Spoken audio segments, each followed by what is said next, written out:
आजचं आपलं गणित आहे वर्गमुळात 5 अधिक वर्गमुळात x आतमध्ये आहे बरोबर वर्गमुळात 8. तर x बरोबर किती? तर आधी आपण काय करूया, दोन्ही साईडचा वर्ग करून घेऊया. बघूया,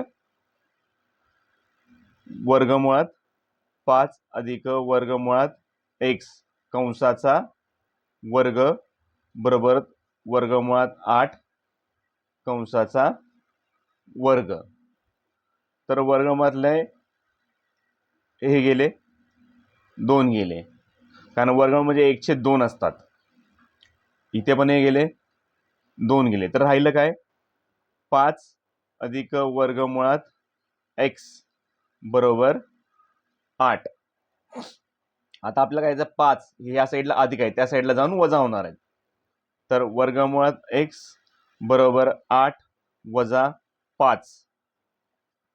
तर काय येईल वर्गमुळात x बरोबर 8तून 5 गेले राहिले 3. आता x हे वर्गमुळात आहे, तर आता आपण काय करूया, दोन्ही साईडचा वर्ग करून घेऊया. दोन्ही साईडचा वर्ग करून घेऊया.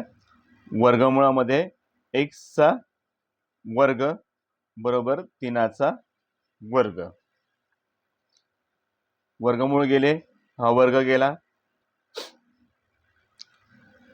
या साईडचा गेलेला आहे, तर इथला x बरोबर 3चा वर्ग आलेला आहे 9. तर आपलं उत्तर आलेलं आहे x ची किंमत 9. असेच नवनवीन व्हिडिओ पाहण्यासाठी चॅनलला लाईक, शेअर आणि सबस्क्राईब करा.